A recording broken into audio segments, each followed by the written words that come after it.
Hello, everybody. This post is going to be a little bit more serious than the one I did last time. It's going to be specifically about hamstring injuries, and as there is so much information on the subject from both my experience and science and academic knowledge, I couldn't fit it all in one post, nor would I want to, nor would you want to listen to it all. So I'm going to try and do several posts over time, relax, over the weeks and months, giving people as much information as I know as possible to help people who have had many hamstring injuries rehab from them better in future, and those who haven't yet, the younger, more supple of us, to rehab from it properly the very first time if they are unlucky enough to get one playing football or any other sport. But obviously I'm always going to be looking specifically towards football because that's where my main expertise and experience lie. Before I start, I want to let everyone know what my experience levels and knowledge base is, to give obviously more credence to what I say, so it's not just some crazy nutter talking about injuries and stuff. Okay, so I have a level 3 in personal training, a level 4 in management of low back pain, which is another form of personal training certification.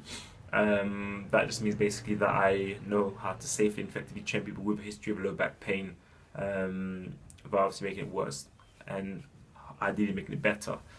A degree in sports psychology, and currently studying an MSc in strength and conditioning. So I've had to write actually bullet points down because this unscripted thing for hamstring injuries was never going to work because there is just so much information. So I'm going to keep it as short as possible, okay? So for this post, we're looking at the very first time you injure your hamstring and why it's so important. Simply because if you don't rehab properly from the very first time you injure your hamstring, it will become chronic and will follow you like your shadow for eons, okay? And if you have had hamstring injuries many times already, there's still stuff here that hopefully will help you rehab from it better, okay? So first thing, when you first strain your hamstring, there are different levels obviously of tears and strains, grade 1 to 3, right up to a rupture. But we're going to be talking about specifically tears. Strains are, some people say, are basically tears, but very, very slight ones. So either way, this is basically the process you want to go through. How long each particular aspect of the process lasts will depend on how severe the injury is, and obviously your speed of recovery. Okay, so which obviously that's where you have to feel out for yourself, or obviously seek medical advice to obviously help you with that as well. I will never tell you any information that I don't know as fact or know with a very high probability of accuracy through experience. Okay. Any gaps in my knowledge, I'll always say seek medical advice because I'm not a doctor or physio. Okay, so when you injure hamstring, ice immediately, as fast as possible, no hesitation, do it. Why? Because it will speed up your recovery, because your muscles, because of obviously the blood flow increase to the area, reduce swelling, which then will obviously help the healing process to begin sooner.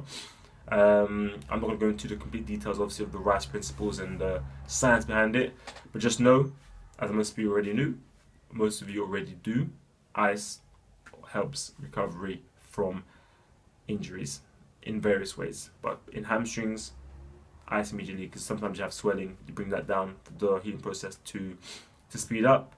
Obviously, to also help you also be able to diagnose how serious the injury is. Go to A&E if it's obviously very, very severe, you can't walk and stuff. Go to A&E. They'll just probably tell you what I'm going to tell you now. You strain your hamstring, you've torn it, go home, don't do diddly squat for 6 weeks, which is nonsense because there are certain steps you need to take obviously to help you heal faster, okay? Second bit is stretching, okay? Now, the stretching aspect of it, you want to do it from the second week, roughly, onwards. So give your muscle time to actually heal the tear. So you don't want to stretch a muscle that's torn because obviously it's going to hurt like hell and you're going to do nothing good. Stretching, the benefit of that obviously is basically to prevent your hamstring from healing shorter than it was before in length. Okay, so that's in relation to scar tissue, excuse me, and that kind of stuff. Okay, because if it heals shorter, more likely to obviously tear again because it's not as long as it used to be. You're going to do the same movements you're used to doing. with a shorter hamstring, and as you can imagine, it's going to be a problem. Third thing is obviously exercises, rehab exercises to help strengthen it and help it heal faster. Generally, you want to start that from about the third week. Again, it varies depending on the severity of the injury, but that's obviously considering that it's just a tear about this big. Why you want to start strengthening exercises?